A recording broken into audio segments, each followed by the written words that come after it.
Hello friends, welcome to my channel. इस lecture में हम मध्य प्रदेश के प्राकृतिक विभाग डिस्कस करेंगे। जो प्राकृतिक तरीके से जो भागों में बटा हुआ है मध्य प्रदेश, उसको जानेंगे। Natural division of Madhya Pradesh discuss करेंगे, इसके बारे में जानेंगे। तो मध्य प्रदेश में प्राकृतिक विभाग के बारे में जानते हैं। यह लेक्चर मेरे द्वारा डिस्कस किया जा रहा है। My name is Vikram Khandelkar, और आपको हमारे चैनल की प्लेलिस्ट में जाके प्रीवियस वीडियो आप सारे देख सकते हैं, जो आपको विभिन्न कंपटीशन की एग्जाम में काम आएंगे। और लेकिन हम एमपीपीएससी की यूनिट 3, जो यूनिट 3 है एमपीपीएससी के प्री सिलेबस के अनुसार मध्य प्रदेश का भूगोल डिस्कस कर रहे हैं। उसके अंतर्गत हम इस लेक्चर को डिस्कस कर रहे हैं। मध्य प्रदेश के प्राकृतिक के बारे में, प्राकृतिक कैसी है उसके बारे में हम जान रहे हैं। तो सारा यूनिट 3 हमने कंप्लीट करा रखा है। आप हमारे चैनल में प्लेलिस्ट में जाकर सारा वीडियो देख सकते हैं, और बिल्कुल सिलेबस के अकॉर्डिंग डिस्कस किया गया है। तो एक एक करके सारे लेक्चर देख के आसान तरीके से तैयारी कर सकते हैं। तो आइए ज़्यादा देरी ना करते हुए शुरू करते हैं मध्य प्रदेश में प्राकृतिक विभाग। तो देखिए, भूवैज्ञानिक दृष्टि से मध्य प्रदेश सर्वाधिक प्राचीनतम गोंडवाना लैंड का भाग है। डायरेक्ट क्वेश्चन आता है ये, भूवैज्ञानिक दृष्टि से मध्य प्रदेश किसका भाग है? तो प्राचीनतम गोंडवाना लैंड। एक गोंडवाना लैंड के बारे में आपने भूगोल में पढ़ा होगा, विश्व का भूगोल जब आप पढ़ते हैं तो नीचे की जो प्लेट थी वो ऊपर सरकती करते करते अंगारा लैंड से आकर टकरा गई। तो नीचे की जो प्लेट थी गोंडवाना लैंड, वही वाली प्लेट मध्य प्रदेश उसका भाग है। यानी भारत और मध्य प्रदेश का जो भारत है पूरा और मध्य प्रदेश बीच में, इसलिए उसको बोलते हैं गोंडवाना लैंड का भूभाग है। तो आपको समझ में आ गया होगा। नीचे की प्लेट और ऊपर की प्लेट आपस में टकराई। नीचे की प्लेट सरकते सरकते ऊपर जा रही थी, ऊपर की प्लेट से टकराई। वहीं पे हिमालय पर्वत का निर्माण हुआ है। तो आप समझ गए होंगे, भूगोल में तो आप पढ़ेंगे। तो डायरेक्ट क्वेश्चन बन जाता है, भूवैज्ञानिक दृष्टि से मध्य प्रदेश सर्वाधिक प्राचीनतम गोंडवाना लैंड का भाग है, ये याद रखें। नेक्स्ट क्वेश्चन डिस्कस करेंगे। नेक्स्ट फैक्ट, मध्य प्रदेश पूर्णतः भू आवेशिष्ट राज्य है। भू आवेशिष्ट मतलब क्या होता है? Land locked. लैंड लॉक्ड यानी जो भूमि है वो लॉक है, लेकिन किससे है? लैंड से ही है, भूमि से ही घिरा हुआ है। तो भू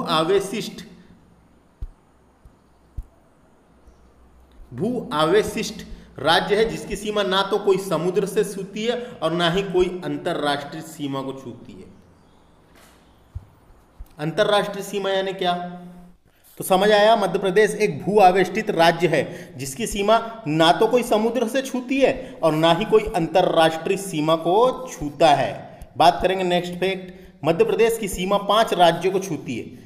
उत्तर प्रदेश को उत्तर में छूती है, उत्तर प्रदेश को राजस्थान को छूती है, महाराष्ट्र को छूती है दक्षिण में, और गुजरात को पश्चिम में, और छत्तीसगढ़ को पूर्व में छूती है। तो 5 राज्यों को छूती है। सबसे ज़्यादा छूती है उत्तर प्रदेश को और सबसे कम छूती है गुजरात को। तो ये भी याद रखें। ये उत्तर दक्षिण पूर्व पश्चिम आप याद रख सकते हैं, कहाँ कौन सा है। वैसे भी क्वेश्चन कई बार बन जाते हैं। मध्य प्रदेश भारत का कुल भौगोलिक क्षेत्रफल का 9.38% है।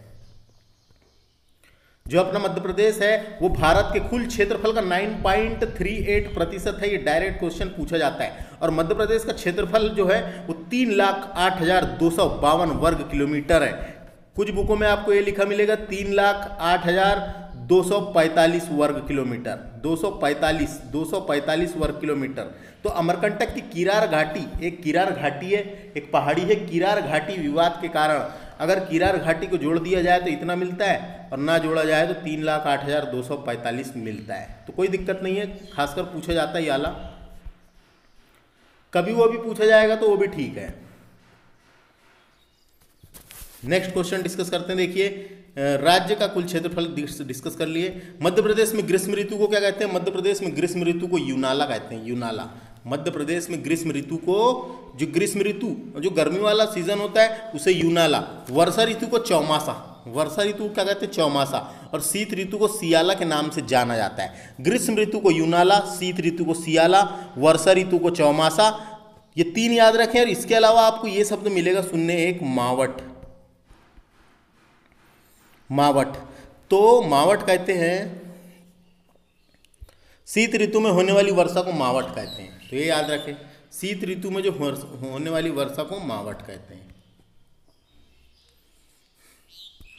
भौतिक संरचना की दृष्टि से मध्य प्रदेश को मुख्य रूप से 3 भागों में बांटा गया। देखो फिजिकल आधार पर भौतिक संरचना की दृष्टि से, तो देखिए आगे, भौतिक संरचना की दृष्टि से मध्य प्रदेश को मुख्य रूप से 3 भागों में बांटा गया है। वो 3 भाग कौन कौन से हैं? तो एक मध्य उच्च प्रदेश, मध्य यानी बीच का ऊंचा प्रदेश, मध्य उच्च प्रदेश। दूसरा है सतपुड़ा मैकाल श्रेणी के रूप में बांटा गया है। और तीसरा पूर्वी पठार, पूर्वी पठार जिसे बघेलखंड का पठार भी कहा जाता है। तो 3 भौतिक संरचना की दृष्टि से 3 भागों में बांटा गया, मध्य उच्च प्रदेश, सतपुड़ा मैकाल श्रेणी और पूर्वी पठार। समझ में आया? वो क्वेश्चन आते रहता है 3 भागों में। बात करेंगे मध्य प्रदेश में शीतकालीन वर्षा, पश्चिमी वर्षा विक्षोभ का परिणाम है। मध्य प्रदेश में शीतकाल में जो वर्षा होती है, शीतकालीन वर्षा पश्चिमी विक्षोभ का परिणाम है। ये डायरेक्ट क्वेश्चन आ जाता है, याद रखना है। क्या कारण है? तो पश्चिमी विक्षोभ का परिणाम है। अगला बात करेंगे मध्य उच्च प्रदेश को भी 5 भागों में बांटा गया है। अभी बात किए थे हमने मध्य उच्च प्रदेश। वो जो मध्य उच्च प्रदेश है, देखिए वाला, ये मध्य उच्च प्रदेश, इसको भी 5 भागों में बांटा गया है। तो कैसे भागों में बांटा देखते हैं। सबसे पहले बात करेंगे मध्य भारत का पठार। ये मध्य प्रदेश के 10.68% भाग पर है। मध्य प्रदेश के 100% क्षेत्रफल में से 10.68% भाग पर मध्य भारत का पठार है। मालवा का पठार सबसे बड़ा है 28%। मालवा के पठार के बाद नर्मदा सोन घाटी है 26%। उसके बाद मध्य भारत का पठार है 10.68% और रीवा पन्ना का पठार है 10.37%। उसके बाद बुंदेलखंड का पठार है 7.7%। तो ये प्रतिशत याद रखना है, कभी पूछा जाता रहता है। सबसे बड़ा पठार कौन सा है? मालवा का पठार। सबसे छोटा पठार कौन सा है? तो सबसे छोटा यहाँ नहीं दिया हुआ है, लेकिन सबसे छोटा जो है, अभी तो बुंदेलखंड है, लेकिन यहाँ पे एक और ऑप्शन मिलता है, बघेलखंड का पठार।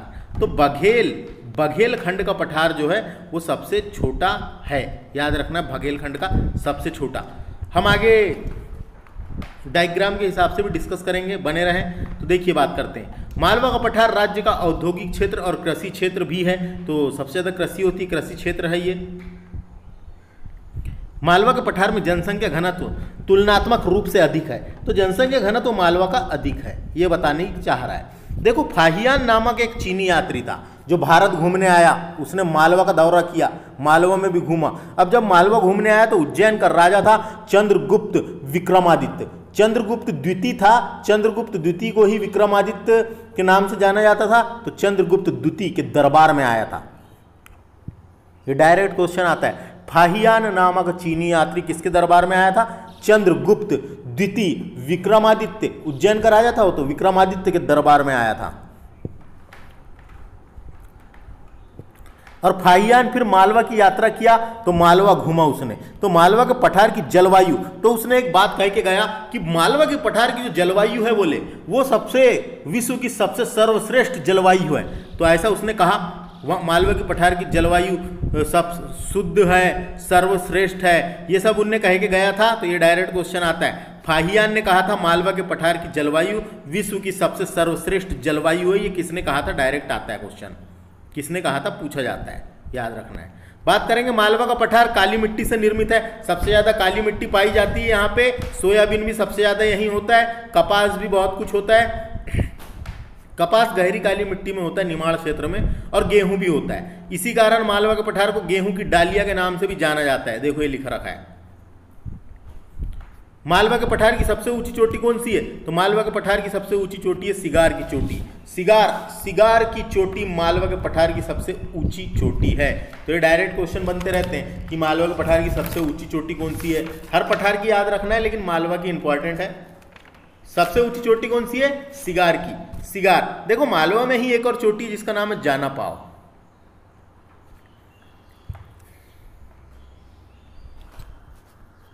मालवा की एक और चोटी है जिसका नाम है छजारी।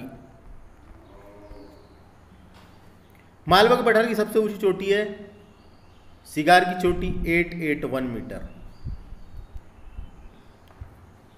जाना पाव की चोटी की ऊंचाई है 854। छजारी की चोटी की ऊंचाई है 810।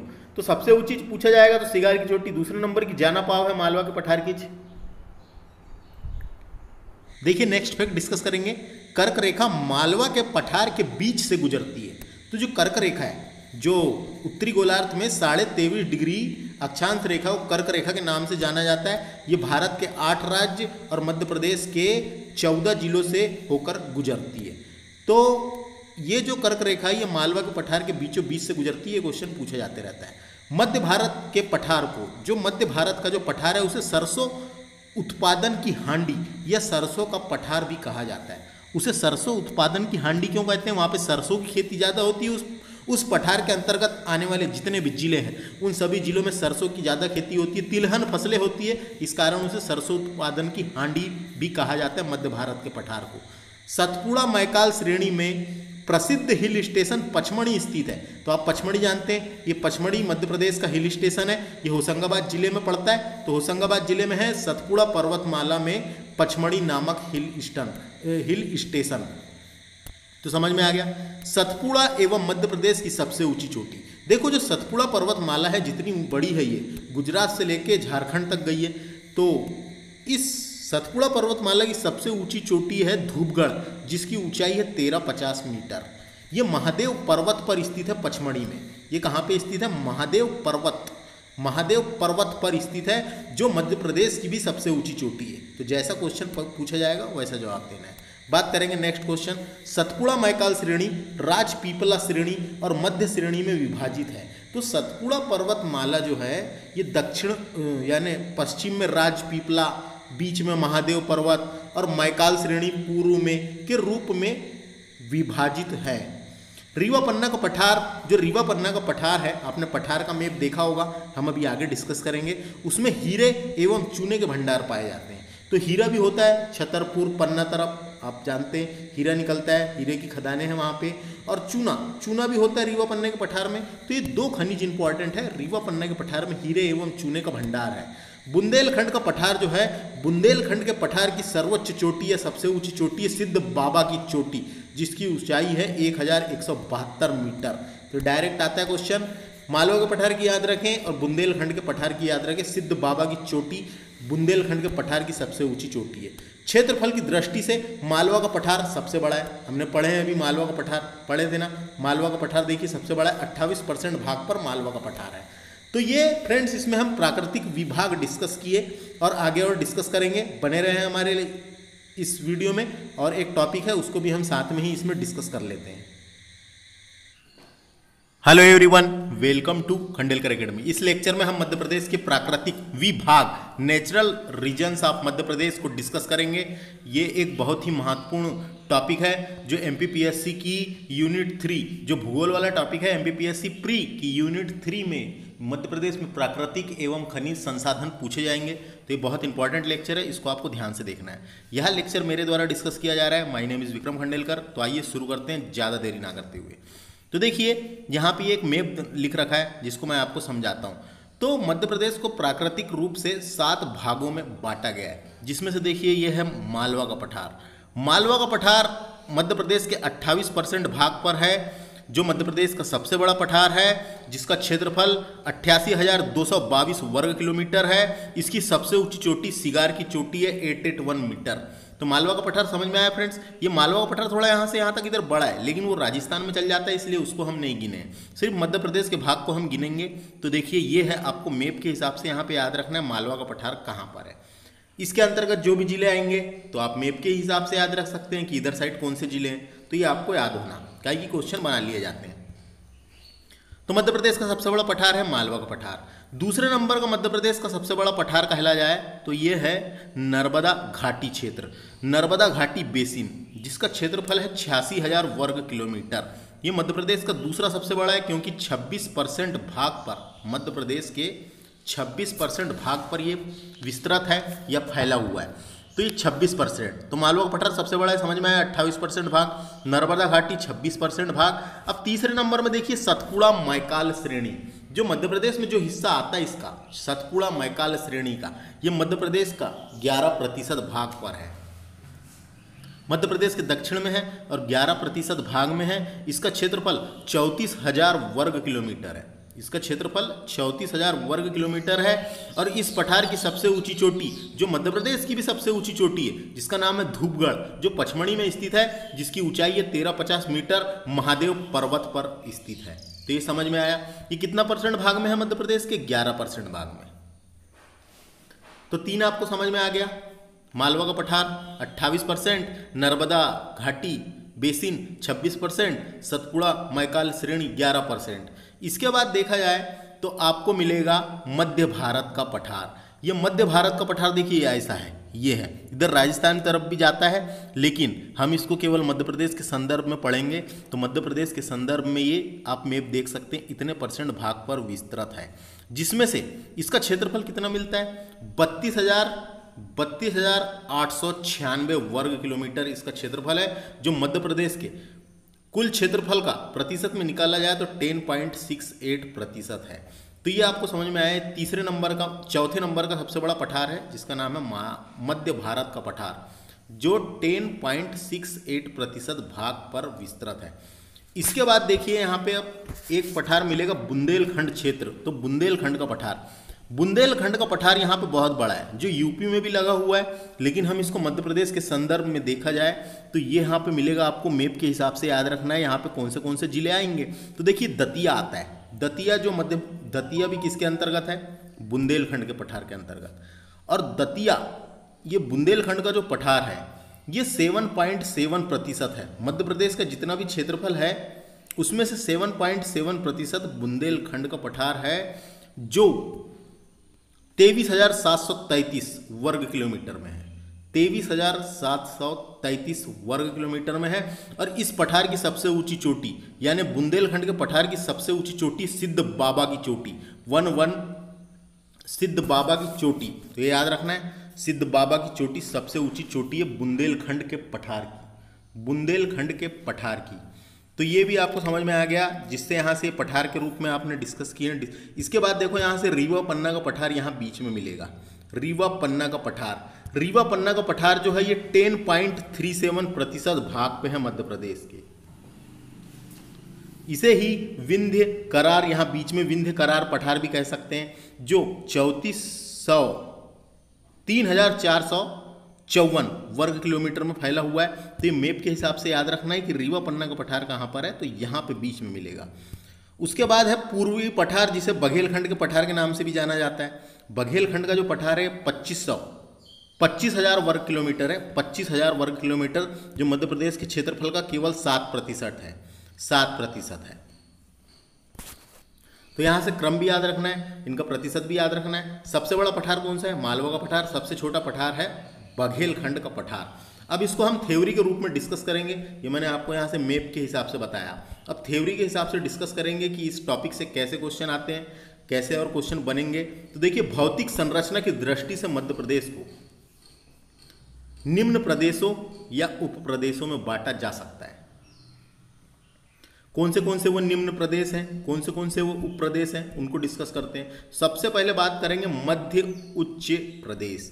तो बीच वाला जो पठार है मध्य प्रदेश का, जिसे मध्य उच्च प्रदेश कहते हैं, उसे भी 4 भागों में वर्गीकृत किया गया है। वो भाग कौन से? बीच का जो ऊंची वाली भूमि है मध्य प्रदेश की, बीच की जो ऊंची भूमि है, उसे भी 4 भागों में वर्गीकृत किया गया है। वो 4 भाग कौन से हैं? तो सबसे पहले बुंदेलखंड का पठार, वो भी मध्य उच्च भूमि के अंतर्गत आता है। मालवा का पठार भी उसी के अंतर्गत आता है। रीवा पन्ना का पठार भी उसी के अंतर्गत आता है। और नर्मदा घाटी क्षेत्र भी उसी के अंतर्गत आता है। तो समझ में आ गया। यहां हम पठार की बात कर रहे हैं। पठार क्या होता है? पठार की डेफिनेशन क्या होती है कि धरातल का विशिष्ट स्थल रूप जो अपने आसपास के जमीन से पर्याप्त ऊंचा होता है तथा जिसकी ऊपरी भाग चौड़ा और सपाट हो, उसे ही पठार कहा जाता है। जिसका ऊपरी भाग चौड़ा और सपाट हो, उसे ही पठार कहा जाता है। और इसे दूसरी डेफिनेशन भी है इसकी, जैसे भूमि पर मिलने वाले द्वितीय श्रेणी के स्थल रूप, द्वितीय श्रेणी के स्थल रूप जो पठार अत्यधिक ऊंचे होते हैं, समतल होते हैं, धरातल से सपाट होते हैं, तो उन्हें ही कहा गया है पठार। तो देखो, ये पठार में बांटा गया मध्य उच्च भूमि को। तो ये समझ में आया, आगे डिस्कस करते हैं। दूसरा है सतपुड़ा मैकाल श्रेणी। मैकाल श्रेणी या मैकाल श्रेणी भी कहते हैं इसे। तो ये जो है सतपुड़ा महाकाल श्रेणी, इस श्रेणी से वर्ध नदी निकलती है, पूर्णा नदी निकलती है, ताप्ती नदी निकलती है, तवा नदी निकलती है, देवना नदी, वैनगंगा नदी, पेंच नदी आदि नदियों का उद्गम इस स्थल से होता है। तो ये सब हम आगे डिटेल में डिस्क्राइब करेंगे। बात करते हैं अब आगे। मध्य प्रदेश का तीसरा पठार जो है पूर्वी पठार, जिसे बघेलखंड के पठार के रूप में जाना जाता है। तो देखिए मध्य प्रदेश के प्राकृतिक विभागों का विवरण लिख रखा है, इनको हम डिस्कस करेंगे। तो सबसे पहले बात करेंगे विंध्यन कगारी प्रदेश। जो विंध्य वाला जो क्षेत्र है विंध्यन कगारी प्रदेश कहा जाता है उसे, जो मध्य प्रदेश के मध्य उत्तर में स्थित है, मध्य में है और उत्तर में स्थित है। 23.5 डिग्री और 10 मिनट उत्तरी अक्षांश में स्थित है। ये जो क्षेत्र है वो उत्तरी 23.5 डिग्री 23.5 नहीं है, 23 डिग्री 10 मिनट उत्तरी अक्षांश में स्थित है तथा 78 डिग्री 4 मिनट से 82 डिग्री 18 मिनट पूर्वी देशांतर तक यह पठार फैला हुआ है। पूर्वी देशांतर तक यह पठार फैला हुआ है। इसकी ऊंचाई जो है वो 300 से 600 मीटर है। इसकी ऊंचाई कितनी है? 300 से 600 मीटर है विंध्यन कगारी प्रदेश की। इसका क्षेत्रफल जो है 31,954.8 वर्ग किलोमीटर मिलता है, जो मध्य प्रदेश के कुल क्षेत्रफल का 10.37% है। तो ये भी याद रख सकते हैं। इसकी ऐतिहासिक भूमि देख लेते हैं क्या था। ऐतिहासिक पृष्ठभूमि इसकी कैसी है विंध्यन कगार प्रदेश की। प्रारंभिक अज्ञात वंश है वंश है जिसमें कलिंजर को अपनी राजधानी बनाया था। जो है वंश था उसने अपनी राजधानी कलिंजर को बनाया था। उसके पश्चात गुप्त वंशियों का शासन रहा है यहाँ पे। तो इनके बाद है वंश के बाद गुप्त वंशियों का शासन इस क्षेत्र में रहा है वंशीय को यशोवर्मन चंदेल नरेश यशोवर्मन ने पराजित किया था है वंश को। उसके बाद 12वीं शताब्दी तक है वंश बने रहे। 14वीं शताब्दी में कलिंजर को बुंदेलों ने जीता और छात्रसाल बुंदेला पन्ना रियासत में प्रतापी राजा रहे। तो 1948 में विंध्य प्रदेश अस्तित्व में आया। जब 1947 में देश आज़ाद हुआ उसके बाद 48 में विंध्य प्रदेश अस्तित्व में आया। उसके बाद 1 नवंबर 1956 को मध्य प्रदेश का गठन किया गया। तो गठन के समय इसको मिला लिया गया, विंध्य प्रदेश को मध्य प्रदेश में मिला लिया गया।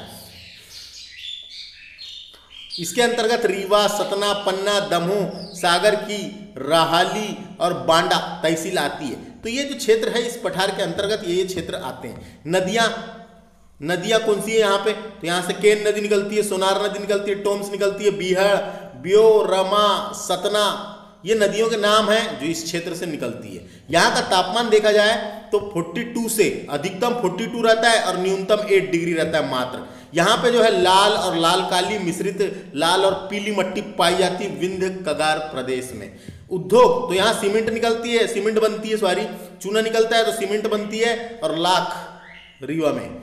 खनिज सतना, उत्खनन और बॉक्साइट भी निकलता है इधर साइड। एक खनिज और निकलता है रीवा में, कोरंडम, जिप्सम निकलता है रीवा में, हीरा निकलता है, पन्ना प्रसिद्ध है हीरो के लिए। और पन्ना की मांझगांव की खदान और रामखेड़िया की खदान, ये दोनों हीरे से संबंधित है, याद रखें। पर्यटन स्थल देखा जाए तो बहुटी जलप्रपात और केवटी जलप्रपात, भरूत स्तूप जो सतना में है, चित्रकूट ओरछा में जो है, चित्रकूट सतना में है, मैहर पवित्र नगर है इस क्षेत्र के। समझ में आया? विंध्य कगारी प्रदेश हमने पढ़े। अब बात करते हैं हम मालवा का पठार की, तो इसको डिटेल में डिस्क्राइब करेंगे, बने रहे वीडियो में। बात करते हैं मालवा के पठार की, मालवा प्लेट्यू को डिस्कस करेंगे। तो मध्य प्रदेश के पश्चिमी भाग में स्थित है। लावा मिट्टी डक्कन ट्रेप की बेसाल्ट चट्टानों से निर्मित है। तो मालवा के पठार का निर्माण डक्कन ट्रेप की बेसाल्ट चट्टान से हुआ है। इसका मतलब ज्वालामुखी उद्गार से हुआ है, याद रखें।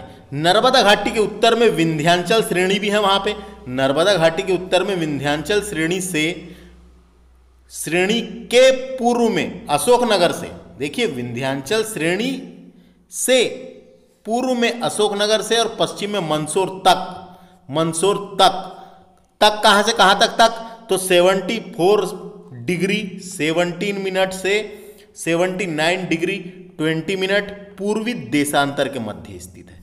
पूर्वी देशांतर, पूरब में है पूर्वी देशांतर, किसके पूरब में है? पृथ्वी के पूरब में है, तो इसलिए पूर्वी देशांतर कहा गया है। आपने वर्ल्ड ज्योग्राफी में पढ़ा होगा। वह 20 डिग्री 17 मिनट से 25 डिग्री 8 मिनट उत्तरी अक्षांश के मध्य स्थित है। तो देखो उत्तरी अक्षांश 20 डिग्री 17 मिनट से 25 डिग्री 8 मिनट के मध्य स्थित है। तो ये समझ में आया। देखो ये भी एक बार पूछा जा चुका है मेंस में, तो इसको भी आपको याद रखना है। 74 डिग्री 70 मिनट से 79 डिग्री 20 मिनट, मालवा के पठार की बात हो रही है, पूर्वी देशांतर। 20 डिग्री 17 मिनट से 25 डिग्री 8 मिनट उत्तरी अक्षांश के मध्य स्थित है। इसका इतिहास देख लेते हैं। मालवा के पठार का ऐतिहासिकता की बात करते हैं क्या है। तो जो मौर्य युग था, मौर्य काल में मालवा का पश्चिमी भाग अवंती, जिसकी राजधानी उज्जैन थी, कहलाता था, तथा पूर्वी भाग अकारा कहलाता था, जिसकी राजधानी विदिशा थी। किसके टाइम पे? मौर्य युग के टाइम पे। मालवा का नामकरण अत्यंत पूरा ऐतिहासिक जाति मालवा, पूरा ऐतिहासिक जाति मालवा, जिसका मूल्य निवास पंजाब में चिनाब और रावी नदियों के बीच रेचना दोआब में था के नाम पर मालवा नाम पड़ा। समझ में आया? वहां के लोग यहाँ के बस गए थे, तो उसी के नाम पे इसका नाम मालवा पड़ा। इन्हीं मालवा जाति के लोग 6ठी शताब्दी में यहाँ सत्ता स्थापित करी थी। बाद में परमार, मुस्लिम, सूरी, खिलजी, मुगल शासक ने यहाँ राज किया है। 8वीं सदी में पेशवा को हराकर अंग्रेजों ने 1818 में सत्ता स्थापित की और यहीं की रियासतों को मध्य भारत के नाम से जाना जाने लगा। और 1956 में राज्य का पुनर्गठन हुआ और मध्य प्रदेश में सम्मिलित हो गया। तो ये इतिहास है इसका, बहुत आसान है। कैसे नाम पड़ा समझ में आया। इसका क्षेत्रफल कितना है? 88,222 वर्ग किलोमीटर, जो मध्य प्रदेश का 28.62% है। समझ में आ गया। 28% भाग में तो मालवा का पठार ही है। मध्य प्रदेश का सबसे बड़ा पठार मालवा का पठार है। बात करते हैं आगे। तो देखिए इसके अंतर्गत 17 से 18 जिले आ जाते हैं फ्रेंड्स। ये जो मालवा का पठार है, अगर मैप देखोगे आप तो 17 से 18 जिले मालवा के पठार में आते हैं। जैसे कि बात करेंगे मंदसौर, राजगढ़, उज्जैन मालवा क्षेत्र है, इंदौर, भोपाल भी है, धार, गुना, रतलाम, झाबुआ, देवास, शाजापुर, सीहोर, अशोकनगर, विदिशा, रायसेन, सागर, अलीराजपुर। ये सब आप मैप के हिसाब से भी याद रख सकते हैं, कोई दिक्कत नहीं है।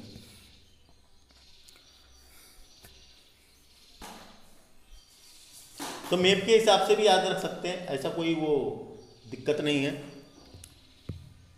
नदियां की बात करते हैं। मालवा के पठार में काली सिंध नदी बहती है, छिपरा नदी बहती है, चंबल नदी बहती है, पार्वती नदी बहती है, बेतवा नदी भी बहती है। तो ये है कुछ तो ये नदियां जो इस पठार में बहती है।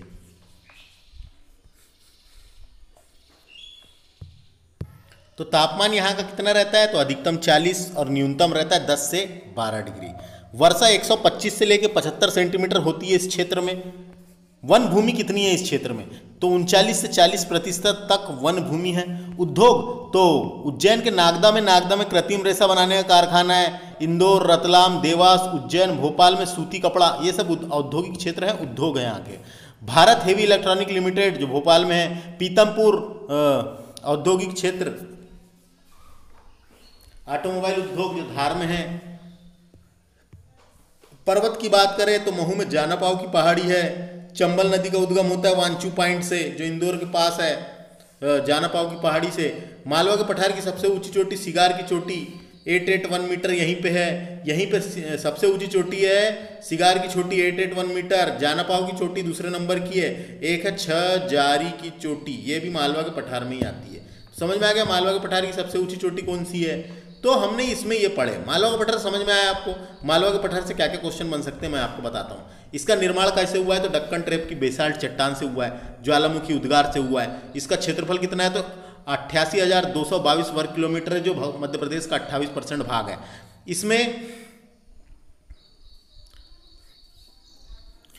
मालवा के पठार में सर्वाधिक काली मिट्टी पाई जाती है। काली मिट्टी को कपासी मिट्टी या रेगुर मिट्टी के नाम से भी जाना जाता है, ये याद रखना है। तो मालवा के पठार में सबसे ज़्यादा काली मिट्टी पाई जाती है। यहाँ पे फसल देखा जाए तो काली मिट्टी है तो सोयाबीन होता है, कपास होता है, गेहूं होता है, मूंगफली होता है। और गेहूं के सर्वाधिक उत्पादन के कारण मालवा के पठार को गेहूं उत्पादन की हांडी भी कहते हैं। गेहूं की डालियां कहते हैं, गेहूं की डालियां। सरसों उत्पादन की हांडी बोलते हैं मध्य भारत के पठार को, और इसको बोलते हैं गेहूं की डालियां। गेहूं की डालियां भी कहते हैं। मालवा के पठार का क्षेत्रफल बता दिया मैंने, सबसे बड़ा पठार है। यहाँ से कौन सी नदी इस पठार में बहती है? तो चंबल बहती है, छिपरा, सिंध, काली सिंध, पार्वती, माही।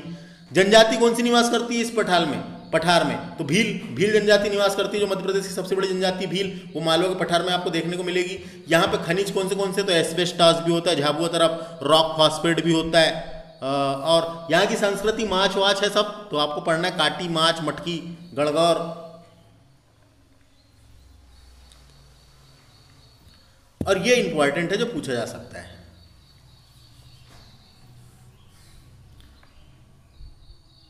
मालवा के पठार के अंतर्गत 17 से 18 से 19 जिले आते हैं। ऐसे कितने जिले आते हैं ऐसा पेपर में नहीं आता, मैप के हिसाब से याद रखना है। तो ये मालवा का पठार कंप्लीट होता है। अब बात करते हैं हम बुंदेलखंड के पठार की। बुंदेलखंड का पठार, तो बुंदेलखंड का जो पठार है मैंने मैप के थ्रू आपको बताया था कहां पर है। बुंदेलखंड का जो क्षेत्र होता है वहां पे। इसका निर्माण विंध्य सेल के अपरदन से हुआ है। इसका निर्माण जो है विंध्य सेल के अपरदन से हुआ है। तो बुंदेलखंड का पठार के बारे में आपको पढ़ना है, मैप के हिसाब से याद रखना है बुंदेलखंड का पठार कहाँ पर है, किस कोने में है। तो ये मैंने अभी शुरू में डिस्कस किया था। तो बुंदेलखंड के पठार की बात की जाए तो बुंदेलखंड का जो पठार है इसका निर्माण विंध्य सेल के अपरदन से हुआ है। तो देखिए यह पठार आर्कियन युग की ग्रेनाइट चट्टान व नीस से निर्मित है। कभी पूछा किससे हुआ है तो विंध्य सेल के अपरदन से हुआ है। ये भी पूछा जा सकता है यह पठार आर्कियन युग की ग्रेनाइट चट्टान व नीस से निर्मित है। ये पठार कहाँ से कहाँ शुरू होता है तो उत्तरी अक्षांश 24 डिग्री 6 मिनट से 26 डिग्री 22 मिनट तक उत्तरी अक्षांश में है ये। अगर इसका अक्षांश और देशांतर रेखा विस्तार देखें तो उत्तरी अक्षांश 24 डिग्री 6 मिनट से 26 डिग्री 22 मिनट तक है, जबकि पूर्वी देशांतर देखा जाए तो 77 डिग्री 51 मिनट से 80 डिग्री 20 मिनट तक ये फैला है। तो पूर्वी देशांतर कितना है 77 डिग्री 51 मिनट से 80 डिग्री 20 मिनट तक यह फैला है। बात करेंगे इस क्षेत्र में कौन सी नदियां बहती है बुंदेलखंड क्षेत्र में, तो बुंदेलखंड की जीवन रेखा बेतवा नदी को कहते हैं। घसार नदी बहती है जो बेतवा की सहायक नदी है, और केन नदी भी इस पठार में बहती है।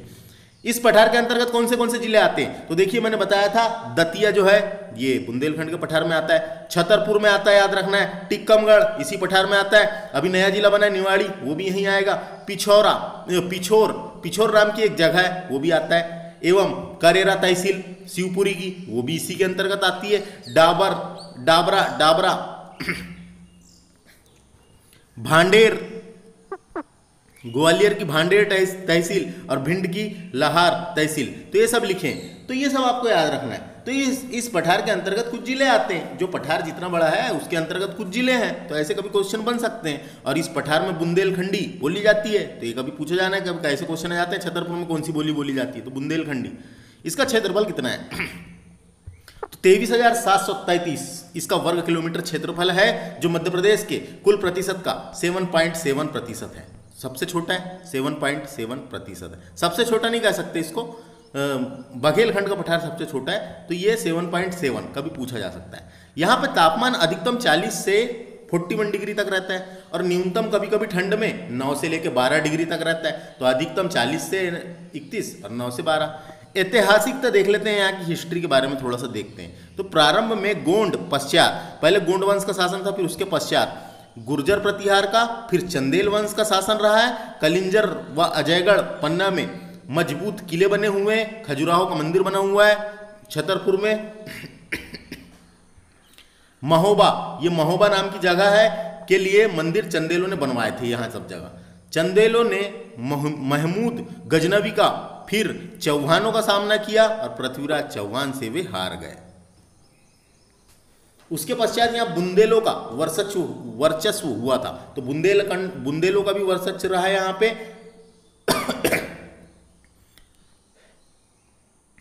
देखो 1531 में राजा रुद्र प्रताप सिंह ने ओरछा, जो टिक्कमगढ़ में आता था, अभी निवाड़ी में चले गया है, तो ओरछा को अपनी राजधानी बनाया था। छात्रसाल बुंदेला ने 1/3 हिस्सा पेशवा बाजीराव को दे दिया था। तो पेशवा बाजीराव को, बुंदेला छात्रसाल जो थे उन्होंने पेशवा बाजीराव को बुंदेलखंड का 1/3 हिस्सा पेशवा को दे दिया था। समझ में आया। पेशवा ने झांसी में एक सूबेदार रखा, जिसकी संततियों में गंगाधर राव हुआ था, उनकी संतानों में गंगाधर राव हुआ था, जिसकी पत्नी रानी लक्ष्मीबाई थी। तो रानी लक्ष्मीबाई कहाँ की थी? झांसी की रानी थी। लेकिन रानी लक्ष्मीबाई का जन्म कहाँ हुआ था? वाराणसी में हुआ था। झांसी की वह रानी थी, गंगाधर राव की पत्नी थी। तो समझ में आ गया फ्रेंड्स। शिवपुरी के कछवाहा के काल में नरवर नाम से जाना जाता था। नरवर का किला आपने पढ़ा होगा, शिवपुरी में है। ये जो किला है या ये जो स्थान है वो नल और दमयंती की कहानी से जुड़ा हुआ है। नल और दमयंती की कहानी से जुड़ा हुआ है, ऐसे क्वेश्चन कभी पूछ लिए जाते हैं। इस पठार में काली मिट्टी, लाल बुलई मिट्टी और दमोट मिट्टी पाई जाती है। 3 प्रकार की मिट्टी इसमें मिलेगी आपको देखने। यहाँ के दर्शनीय स्थल देख लेते हैं, जैसे ओरछा आता है, बुंदेल राजाओं के किले हैं, दतिया में 7 खंडा महल है, इंपॉर्टेंट है। खजुराहो के मंदिर जो चंदेल शासकों ने बनवाया था, वो जो खजुराहो के मंदिर है वो शैव धर्म, वैष्णव धर्म और जैन धर्म, तीनों धर्म से संबंधित है। तो याद रखना है, शैव धर्म, वैष्णव धर्म और जैन धर्म से संबंधित है। चंदेरी किला है जो राजा कीर्तिपाल ने बनवाया था, चंदेरी का किला इंपॉर्टेंट है।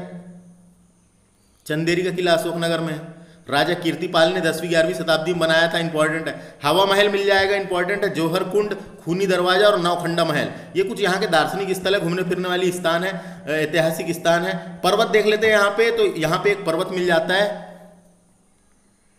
उस पर्वत की सबसे ऊंची चोटी है सिद्ध बाबा की चोटी, 1172 मीटर। बुंदेलखंड की पठार की सबसे ऊंची चोटी पूछी जाएगी तो सिद्ध बाबा की चोटी है, याद रखें।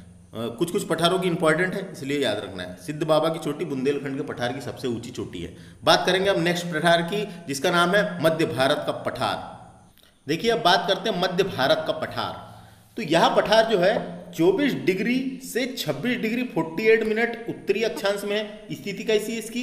24 डिग्री से 26 डिग्री 48 मिनट उत्तरी अक्षांश व 74 डिग्री 50 मिनट से 79 डिग्री 10 मिनट पूर्वी देशांतर तक विस्तृत है। तो उत्तरी अक्षांश और पूर्वी देशांतर, तो इसका विस्तार देख लिया हमने कितना है। यहाँ पे कौन सी नदियाँ बहती है ये जानना जरूरी है इस पठार में, ऐसे क्वेश्चन कई बार बना लेते हैं। तो इस पठार में चंबल नदी बहती है। चंबल नदी आप जानते हैं, जानापाव की पहाड़ी से निकलती है और यमुना में जाके मिल जाती है। सिंध नदी निकलती है, सिंध यमुना की सहायक नदी है, ये याद रखें। चंबल और सिंध दोनों यमुना की सहायक नदी है।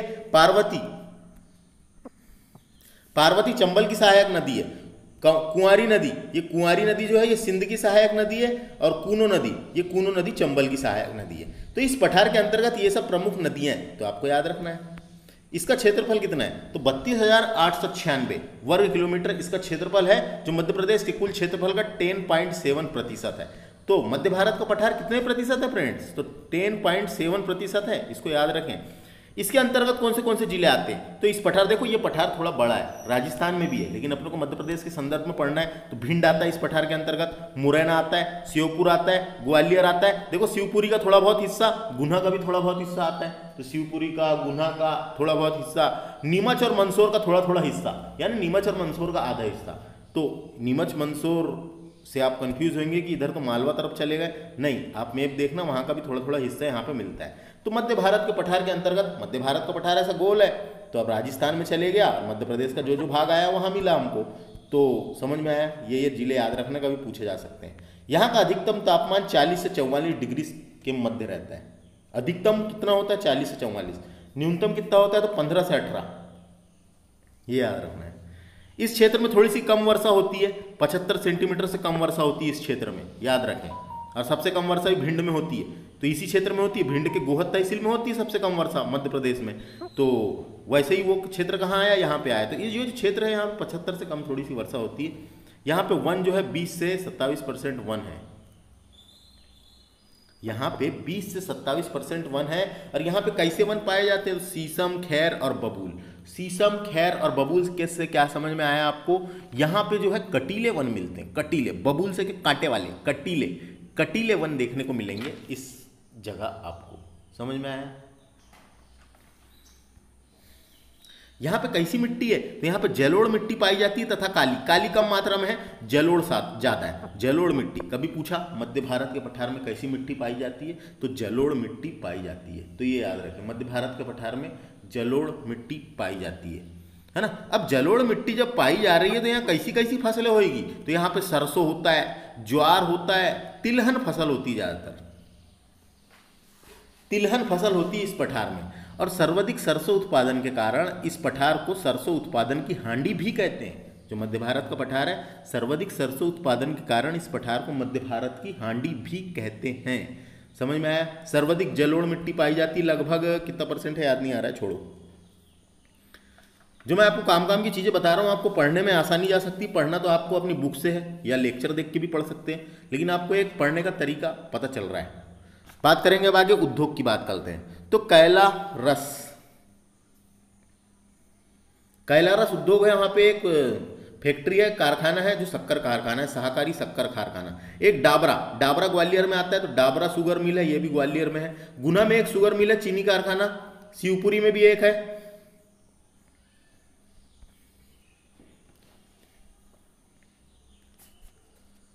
बनमौर, बनमौर औद्योगिक क्षेत्र ये कहाँ पर है? ये मुरैना में है, बनमौर औद्योगिक क्षेत्र। यहाँ पे खैर उद्योग मिलेगा और ये औद्योगिक क्षेत्र है एक प्रकार का मुरैना में। बनमौर सीमेंट फैक्ट्री ये भी मुरैना में है, बनमौर औद्योगिक क्षेत्र में। ग्वालियर में कृत्रिम रेशा भी बनता है, बिस्कुट फैक्ट्री भी है ग्वालियर में, चीनी मिट्टी के बर्तन भी बनते हैं ग्वालियर में। तो ये कुछ उद्योग है इस पठार के अंतर्गत आते हैं। ऐसे क्वेश्चन कभी बने तो बने, ऐसा है। दर्शनीय स्थल देख लेते हैं। तो हमको दर्शनीय स्थल तो अलग से पढ़ना ही पढ़ना है, एक टॉपिक ही होता है, पर्यटन स्थल, दर्शनीय स्थल, धार्मिक स्थल। लेकिन ये हम पठार के अंतर्गत देख रहे हैं कि कभी ऐसे क्वेश्चन बन गए तो क्या है। तो पठार के अंतर्गत देखो, यहाँ पे ग्वालियर का किला मिलेगा, जो राजा सूरज सेन ने, तोमर राजा था ये, तोमर राजा सूरज सेन ने 525 ईस्वी में बनवाया था। ग्वालियर का किला जबरदस्त किला है, एक नंबर ग्वालियर का किला। इस किले को भारत का जिब्राल्टर भी कहा जाता है। ये हमने सब किले वाला टॉपिक पढ़ा चुके हैं। आप हमारे चैनल में प्लेलिस्ट बनी हुई है, मैंने एक बुक डिस्कस कर रहा हूँ, पूरी बुक डिस्कस कर दी हूँ एमपी की। तो वहाँ पे किले, महल, टॉपिक सब लेक्चर मिल चुके हैं। आप हमारे चैनल में थोड़ा प्लेलिस्ट में घूमें, आपको सब मिलेगा। गुजरी महल ग्वालियर में है, डायरेक्ट आता है क्वेश्चन। हाथी फोड़ द्वार एक वो है, दरवाजा है बहुत बड़ा, हाथी फोड़ द्वार, ये ग्वालियर का किले में ही है दरवाजा। हिंडोला महल देखो, यहाँ पे हिंडोला महल यहाँ भी है और एक धार में भी है, तो कंफ्यूज नहीं होना है ना। मोती महल है यहाँ पे ग्वालियर में, कोई दिक्कत नहीं है। सास बहू का मंदिर भी ग्वालियर में है। तेली का मंदिर भी है, जो उत्तर भारत का द्रविड़ शैली का एकमात्र मंदिर है, तेली का मंदिर, जो राष्ट्रकूटों ने बनवाया था। जैन मूर्तियां मिलेगी वहां पे, कई किले के अंदर जैन मूर्तियां मिल जाएगी। और ऐतिहासिकता देख लेते हैं अब यहाँ की इतिहास के बारे में थोड़ा सा समझते हैं। तो गुप्तेश्वर उत्खनन, गुप्तेश्वर मंदिर भी है। तो गुप्तेश्वर उत्खनन ग्वालियर से लगभग 40 से 50 हजार वर्ष पूर्व प्रागैतिहासिक मानव समुदाय की बसाहट का ज्ञान होता है। तो यहाँ पे खुदाई से ये पता चला कि यहाँ पे 40 से 50 हजार वर्ष पूर्व प्रयोग ऐतिहासिक मानव समुदाय की बसाहट, जो बसे हुए थे, उनकी ज्ञान प्राप्त होता है इससे। तो ये याद रखना है, गुप्तेश्वर उत्खनन ग्वालियर तरफ है। पद्मावती, जिसे पवाया कहते थे, पद्मावती ये नागवंशियों की राजधानी थी, जो ग्वालियर तरफ थी। ये इंपॉर्टेंट है। इस क्षेत्र में गुप्त शासकों का राज्य भी रहा है, तो गुप्त शासकों का राज्य भी रहा है। और ये पद्मावती पवाया नागवंशियों की राजधानी थी, ये पूछा जाते रहता है, इसे याद रखें। ग्वालियर में एक शिलालेख मिला है। ग्वालियर के शिलालेख के अनुसार एक हुण राजा हुए थे, हुणों का राज्य भी रहा है यहाँ पे। हुण राजा मिहिर कुल ने भी यहाँ शासन किया है। डायरेक्ट आता है किसके अनुसार? ग्वालियर शिलालेख के अनुसार क्या पता चला हमें? हुण राजा मिहिर कुल ने भी यहाँ शासन किया है। तो याले शिलालेख से इसकी जानकारी मिलती है, याद रखें। 18वीं शताब्दी में क्या हुआ? 8वीं शताब्दी में ग्वालियर में गुर्जरा प्रतिहार का सत्ता स्थापित हुई। राष्ट्रकूटों ने गुर्जर प्रतिहार को परास्त किया। तेली का मंदिर बनवाया, जो उत्तर भारत का द्रविड़ शैली का एकमात्र मंदिर है। जबकि द्रविड़ शैली के मंदिर केवल दक्षिण भारत में बनाए जाते थे, लेकिन ये उत्तर भारत में बना हुआ है। उत्तर भारत का द्रविड़ शैली का एकमात्र मंदिर है तेली का मंदिर। 11वीं शताब्दी में चंदेलों ने ग्वालियर पर शासन किया। चंदेलों के बाद कछवाहा ने अपना शासन बनाया। फिर ग्वालियर किले में सहस्त्रबाहु मंदिर का निर्माण करवाया, किसने? कछवाहा ने। तथा सिहोनिया में काकन मठ मंदिर बनवाया। ये सिहोनिया मुरैना में आता है, काकन मठ शिव मंदिर। सिहोनिया कहाँ पर है? मुरैना में। तोमर ने 1394 में यानी 1394 में शुरू हुआ, जब ग्वालियर को वीर सिंह तोमर ने जीता था। तो वीर सिंह तोमर वंश का भी शासन रहा है यहाँ। तोमर के बाद देखिए एक मान सिंह तोमर नाम का व्यक्ति आता है, राजा आता है, जो 1486 में ललित कला का विकास हुआ वहाँ पे, और 1517 में इब्राहिम लोदी ने विक्रमजीत तोमर को हराकर ग्वालियर को जीत लिया, और बाद में 1754 में मुगलों ने यहाँ अधिकार कर लिया और मुगलों का अधिकार हुआ। मुगलों के बाद मराठा वंश ने यहाँ पे माधवराव सिंधिया ने यहाँ शासन किया, सत्ता स्थापित की। उसके पश्चात दौलत राय सिंधिया ने अपनी राजधानी उज्जैन से स्थानांतरित कर ली। तो देखो सिंधिया वंश की पहले राजधानी क्या थी? उज्जैन। ग्वालियर को राजधानी किसने बनाया, ऐसा क्वेश्चन आता है, तो दौलत राय सिंधिया ने ग्वालियर को अपनी राजधानी बनाया था। उसके बाद आगे चलते हैं हम। उसके बाद क्या होता है? 1951 में मध्य भारत के पठार व मालवा को मिलाकर, मध्य भारत के पठार को मिला लिया और मालवा को मिलाकर मध्य भारत प्रांत बनाया गया। ये दोनों को मिला के एक प्रांत बनाया गया,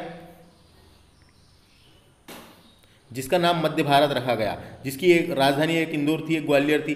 जीवाजीराव सिंधिया ने राज्य प्रमुख नियुक्त किया गया था। ये जो मध्य भारत रियासत थी, यहाँ का प्रमुख जीवाजीराव सिंधिया को नियुक्त किया गया था। क्वेश्चन पूछा जाता है। और उसके बाद क्या हुआ कि 156 में मध्य प्रदेश का गठन हुआ। 1 नवंबर 1956 में मध्य प्रदेश का गठन हुआ और ये पूरे प्रांत को मध्य प्रदेश में मिला लिया गया और मध्य प्रदेश राज्य बन गया। तो ये यहाँ की स्थिति है। बस अब बात करेंगे हम नेक्स्ट पठार की या नेक्स्ट टॉपिक की, जिसका नाम है नर्मदा सोन घाटी क्षेत्र। तो मध्य भारत के पठार से आपको समझ में आया। एक बार क्विकली रिवीजन करके मैं आपको बताता हूँ यहाँ से डायरेक्ट कैसे क्वेश्चन पूछे जाते हैं। देखिए सबसे पहले पूछा जाएगा आपको मध्य भारत के पठार का निर्माण कैसे हुआ था। तो इसका निर्माण नदियों द्वारा लाई गई जलोढ़ मिट्टी से हुआ था। कभी पूछा, इसका निर्माण नदियों द्वारा लाई गई जलोढ़ मिट्टी से हुआ था। यहाँ फसल कौन सी है? तो सरसों, ज्वार, तिलहन फसलें सर्वाधिक सरसों उत्पादन के कारण इसे सरसों उत्पादन की हांडी कहते हैं। यहाँ पे मिट्टी कौन सी पाई जाती है? जलोढ़ मिट्टी। यहाँ खनिज कैसे? तो इमारती पत्थर, चीनी मिट्टी, ऐसे यहाँ के खनिज निकले हैं, इधर साइड मिलते हैं। और ये कितना परसेंट भाग पर है? क्षेत्रफल हमने देख लिए 32,896 वर्ग किलोमीटर, 10.68%। ये 10.7% ये है। यहाँ पे जनजाति कौन सी पाई जाती है? कभी पूछा जा सकता है। मध्य भारत के पठार की प्रमुख जनजाति है सहरिया। सहरिया है ना, आपने पढ़ा होगा जनजाति के टाइम पे, मैंने पढ़ाया हूँ। सहरिया पाई जाती है यहाँ की प्रमुख जनजाति। अब यहाँ से एक और क्वेश्चन आता है फ्रेंड्स, इसको याद रखना है। मध्य भारत के पठार में मृदा अपरदन का प्रमुख कारण क्या है? ऐसा क्वेश्चन पूछेगा। मृदा अपरदन यानी सॉइल इरोजन। सॉइल इरोजन का प्रमुख कारण क्या है? मृदा अपरदन। वहाँ मृदा अपरदन बहुत ज़्यादा होता है। तो इस पठार में मृदा अपरदन का प्रमुख कारण क्या है? तो आपको जानकारी के लिए मैं बता दूं, मध्य भारत के पठार में मृदा अपरदन का प्रमुख कारण अवनालिका अपरदन है। कभी पूछा जाएगा कौन सा है? तो अवनालिका अपरदन है। इसे इंग्लिश में कहते हैं गली, GULLY, गली इरोजन, गली इरोजन। तो ये इंपॉर्टेंट है। मध्य भारत के पठार में मृदा अपरदन का प्रमुख कारण अवनालिका अपरदन है। इसे गली इरोजन भी कहते हैं। अवनालिका अपरदन होता क्या है? अवनालिका अपरदन या गली अपरदन की मैं डेफिनेशन की बात करूं तो वर्षा जल के तेज बहाव से, वर्षा जल जब होता है, बरसात जब होती है, तो वर्षा जल के तेज बहाव से सतही मृदा का अपरदन, सतही जो सतह में जो मृदा रहती है, सतही मृदा का अपरदन से धाराओं के रूप में बह जाना। जो मट्टी होती है, जो बरसात का पानी आता है और जो मट्टी होती है वो पानी के साथ बहते जाती है और वहाँ पे सॉइल इरोजन होते रहता है, जिसे अवनालिका अपरदन कहा गया है या गली इरोजन कहा गया है। तो समझ में आ गया मध्य भारत का पठार से। अब बात करेंगे हम नर्मदा सोन घाटी क्षेत्र की। देखो अब बात करते हैं नर्मदा घाटी की। नर्मदा सोन घाटी भी कहते हैं इसे। तो नर्मदा घाटी यह प्रदेश का सर्वाधिक निचला भाग है। जिसकी ऊंचाई 300 से 400 मीटर है। जिसकी ऊंचाई कितनी है? 300 से 400 मीटर गहरा भाग है ये। यह 22 डिग्री 30 मिनट से 23 डिग्री 45 मिनट उत्तरी अक्षांश तथा 74 डिग्री से 81 डिग्री 30 मिनट पूर्वी देशांतर के मध्य स्थित है। तो ये इसका विस्तार दिया हुआ है, जो आप इसको भी देख सकते हैं, 22 डिग्री 30 से 23 डिग्री 45 और 74 से 81। तो ये याद रखना है। अब देखिए इस पठार के अंतर्गत, तो पहले आपको मैं जानकारी के लिए बता दूं नर्मदा सोन घाटी के बारे में। इसका निर्माण पश्चिमी भाग का निर्माण, देखिए पूरब से पश्चिम तक की गई है ना ऐसी, ये पूरब से पश्चिम ऐसी है। तो इसका निर्माण, इसके पश्चिमी भाग का निर्माण डक्कन ट्रेप की बेसाल्ट चट्टान से हुआ है, जबकि पूर्वी भाग का निर्माण विंध्य सेल के अपरदन से हुआ है। तो ऐसा अंतर है थोड़ा सा। इसके पश्चिमी भाग का निर्माण डक्कन ट्रेप की बेसाल्ट चट्टान से हुआ है, जबकि पूर्वी भाग का निर्माण विंध्य सेल के अपरदन से हुआ है। इसके पश्चिमी भाग पर गहरी काली मिट्टी पाई जाती है। अब बात करते हैं, तो देखिए नर्मदा सोन घाटी से में एक स्थान मिलेगा यहाँ पे अमरकंटक। अमरकंटक से 3 नदियों का उद्गम है। एक नर्मदा नदी का उद्गम है जो पूरब से पश्चिम की ओर बहती है, याद रखना है। एक है सोन नदी का उद्गम जो पूरब की ओर जाती है, और एक है जोहिला नदी का उद्गम जो शुरू में उत्तर की ओर जाती है, बाद में किस में जाके मिल जाती है? सोन नदी में मिल जाती है। तो अमरकंटक से 3 नदियों का उद्गम है, एक नर्मदा, सोन और जोहिला। सोन डायरेक्ट जाके गंगा नदी में मिलती है, ये याद रखना है किसकी कौन सहायक नदी है। तो ये समझ में आया। अब बात करते हैं आगे हम। यह नर्मदा नदी के बारे में थोड़ा डिटेल में दिया हुआ है, तो इसको समझ लेते हैं थोड़ा सा। यहाँ से नदी में भी काम आएगा और पठार में भी काम आएगा, तो इसको समझते हैं। देखिए तो देखिए नर्मदा बेसिन जो है वो 89.9% भाग पर है। मध्य प्रदेश में इसकी लंबाई कितनी नर्मदा की 1077 या 78 लिखा है, 1077 किलोमीटर बहती है। नर्मदा नदी कुल लंबाई है 13-12 किलोमीटर। टोटल लंबाई है इसकी 13-12 किलोमीटर, जिसमें से मध्य प्रदेश में 10-77 किलोमीटर बहती है। यहाँ 78 लिखा है लेकिन 77। 8.5% भाग गुजरात पे, 2.7% भाग महाराष्ट्र में तथा मध्य प्रदेश और महाराष्ट्र की सीमा पर 32 किलोमीटर बहती है, और महाराष्ट्र गुजरात की सीमा पर 40 किलोमीटर बहती है नर्मदा नदी।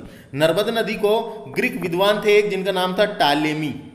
टालेमी ने नमादोस कहा है। डायरेक्ट क्वेश्चन आता है कभी कभी, नर्मदा नदी को नमादोस किसने कहा है? नमादोस किसने कहा है? ग्रीक वैज्ञानिक थे, कि यूनान के एक वैज्ञानिक थे, ग्रीक वैज्ञानिक, जिसका नाम था टालेमी। टालेमी जो वैज्ञानिक थे, इन्होंने भारत का भूगोल नामक किताब भी लिखी है। उन्होंने नर्मदा नदी को नामोदोस या नामादोस कहा है। कैसा भी पूछा जा सकता है, नामोदोस भी लिखा रह सकता है, तो नामोदोस या नामादास कहा है। इसके अन्य नाम क्या है नर्मदा नदी के? इसे मध्य प्रदेश की जीवन रेखा तथा गुजरात की जीवन रेखा भी कहते हैं, इसे रेवा भी कहते हैं। रेवा, रेवा नाम किसका है? नर्मदा नदी का एक और नाम है रेवा, है ना। और इसका एक और नाम है मैकल सूता। मैकल सूता भी नाम है नर्मदा नदी का। सोमो देवी, सोमो देवी और संकरी, संकरी भी नर्मदा नदी का नाम है, संकरी। और देखो पौराणिक कथाओं के अनुसार नर्मदा नदी को शिव की पुत्री भी कहा जाता है। पौराणिक कथाओं के अनुसार नर्मदा नदी को भगवान शिव की पुत्री भी कहा जाता है। तो ये भी ऐसे क्वेश्चन कभी कभी बन जाते हैं, तो ये समझ में आया। और नर्मदा नदी मैदानी भाग में जबलपुर से में प्रवेश करती है। मैदानी भाग में कहाँ प्रवेश करती है? जबलपुर में। तो देखिए अब आगे पढ़ते हैं। नर्मदा नदी का उद्गम कहाँ से हुआ है? अमरकंटक से हुआ है।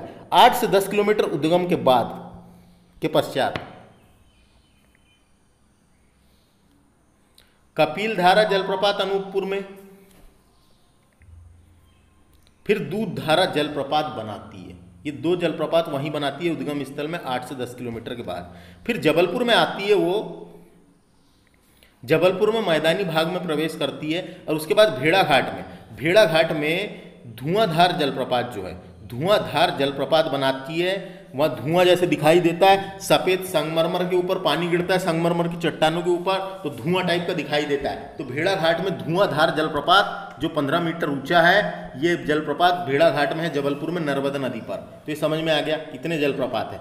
उसके बाद देखिए नर्मदा नदी आगे जाती है। आगे जाते जाते बढ़वा नाम की एक तहसील आती है, वहाँ पे 12 मीटर ऊंचा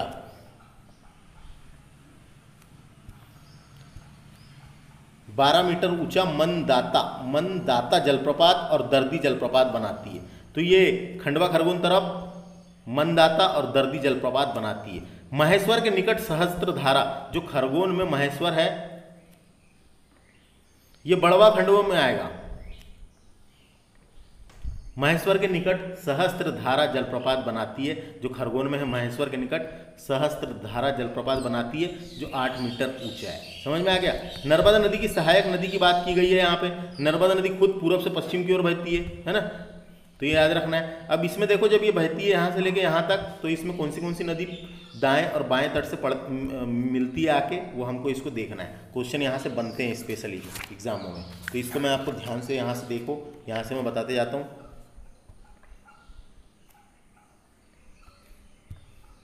तो देखो, नर्मदा नदी की सहायक नदी की बात करेंगे हम।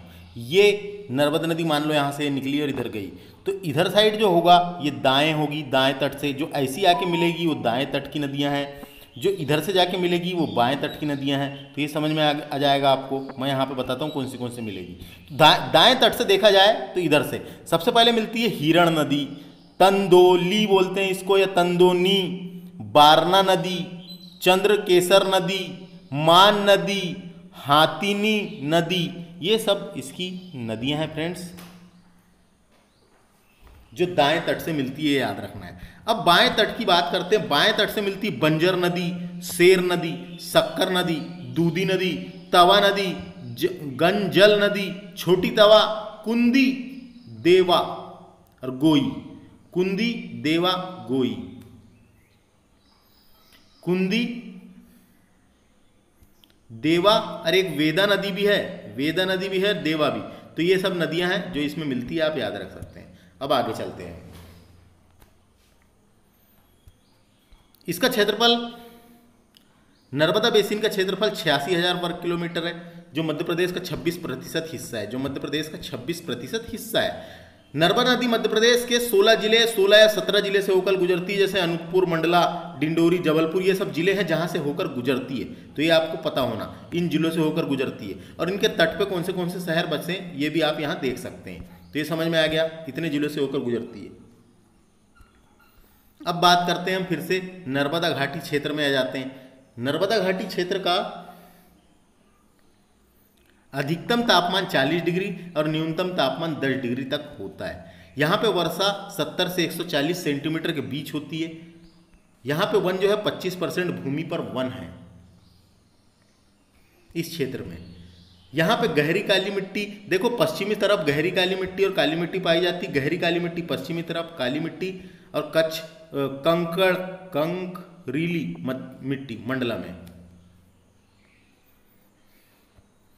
कंकरीली मिट्टी मंडला में पाई जाती है, तो ये याद रखें। यहाँ पे उद्योग कौन से देखो, तो सबसे पहले बात करूँ मैं, संगमरमर निकलता है। संगमरमर की नगरी जबलपुर को बोलते हैं, तो वो भी एक प्रकार का खनिज है।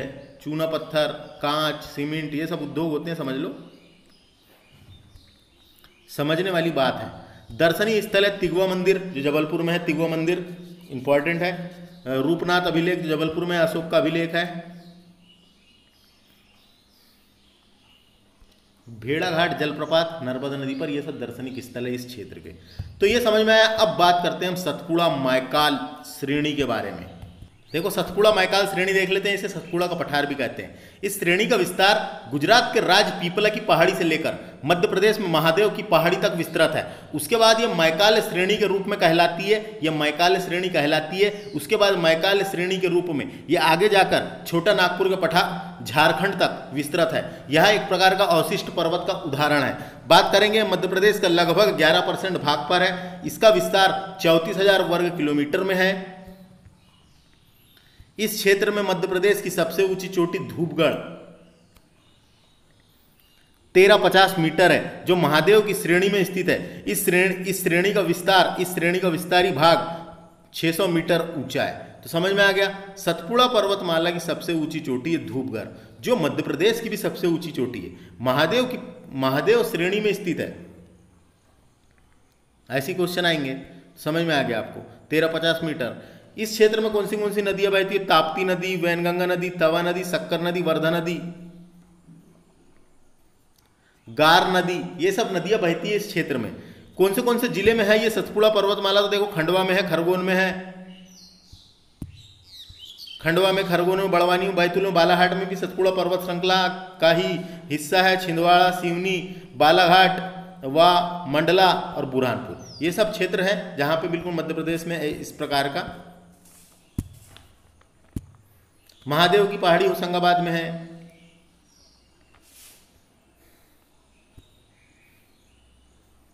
अधिकतम तापमान यहाँ पे 30 डिग्री, न्यूनतम तापमान 18 डिग्री रहता है। मिट्टी यहाँ पे छिछली काली, काली साधारण गहली काली ये खरगोन तरफ है। लाल और पीली मिट्टी बालाघाट और सिवनी तरफ मिलती है। तो ये सब मिट्टियों के दिया हुआ है। यहाँ खनिज पदार्थ कौन से निकलते हैं देखिए।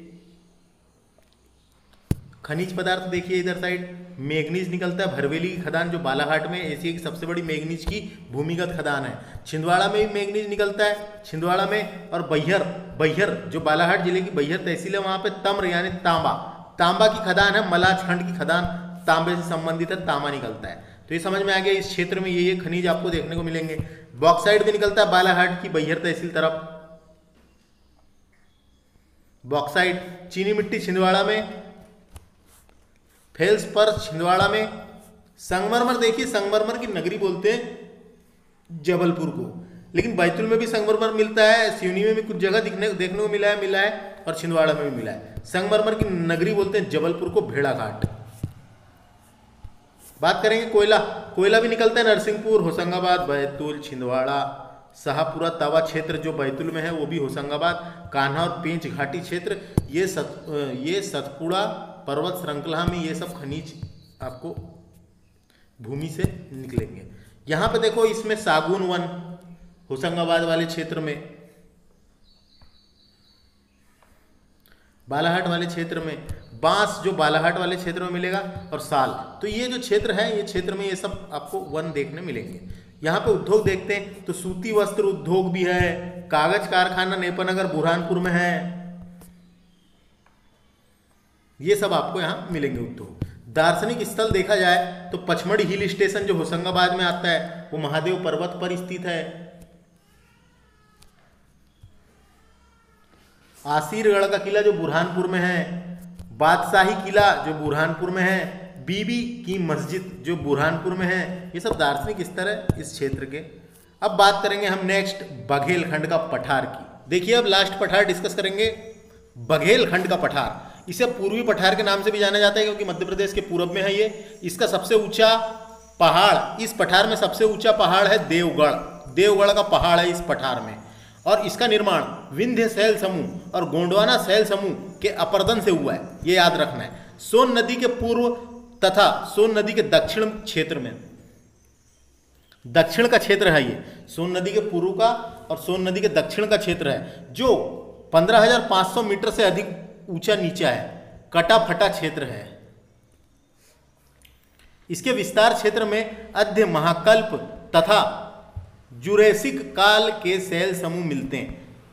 इसके विस्तार क्षेत्र में अध्य महाकल्प और जुरासिक काल के शैल समूह मिलते हैं। यहाँ पे बघेलखंड के पठार के अंतर्गत सिंगरौली, सीधी, शहडोल, अनूपपुर, उमरिया, कटनी की मुंडवारा तहसील आती है, इतने जिले आते हैं इस पठार के अंतर्गत, बघेलखंड के पठार के अंतर्गत। इसका क्षेत्रफल 26,000 वर्ग किलोमीटर है, जो मध्य प्रदेश के कुल क्षेत्रफल का 7% भाग है।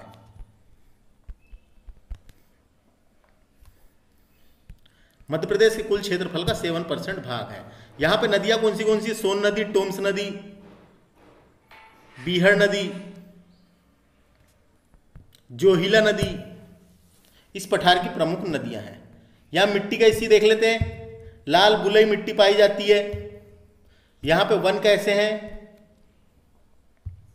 उष्ण कटिबंधीय शुष्क पर्णपाती वन है। यहां पे साल, सागुन, हर्रा और तेंदुपत्ता के पेड़ पाए जाते हैं।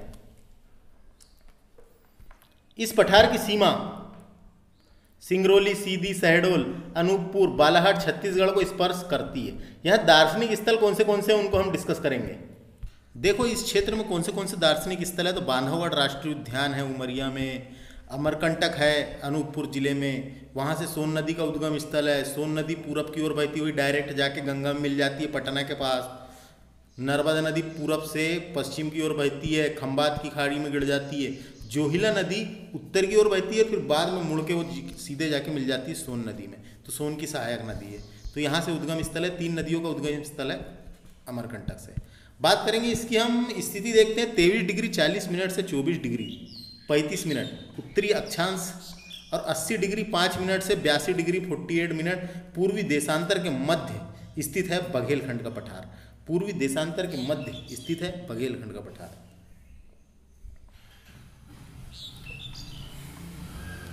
ऐतिहासिकता देख लेते हैं इसकी कुछ। तो श्रीकंठ शास्त्री एक व्यक्ति थे जिन्होंने सिंगरौली को भारत की उपकरण परंपराओं सोवन तथा चेन्नई का मिलन बिंदु कहा है। ये डायरेक्ट पूछा जाता है किसने कहा है करके, तो ये नीलकंठ शास्त्री जी ने कहा है, तो इनका नाम याद रखना है। नीलकंठ शास्त्री ने क्या कहा है,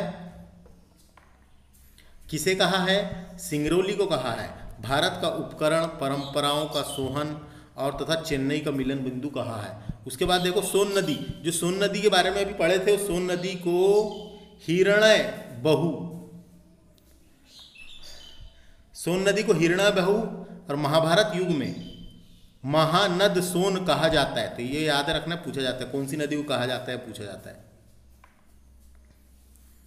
तो समझ में आया क्या कहा जाता है, महानद सोन। उसके बाद 16वीं सदी में गुजरात के व्याघ्रदेव के अधीन, 16वीं सदी में गुजरात के राजा व्याघ्रदेव के अधीन यह क्षेत्र आता था। तभी से, कब से, 16वीं सदी थे, तब से इसका नाम बघेलखंड पड़ा, तब से इसका नाम बघेलखंड पड़ा। तो फ्रेंड्स, हमने इस लेक्चर में इतना ही डिस्कस किए, ये चैप्टर में इतना ही काफ़ी था। मध्य प्रदेश के प्राकृतिक डिस्कस किए, पूरे पठार को डिस्कस कर लिए। याद रखना है कौन सा पठार किस क्षेत्र में आता है, कौन से जिले आते हैं, दिशा के हिसाब से, मैप के हिसाब से सब याद रखें। क्वेश्चन कैसे भी बन सकते हैं, है ना। तो मिलते हैं अगले लेक्चर में। थैंक्स फॉर वॉचिंग, नमस्ते।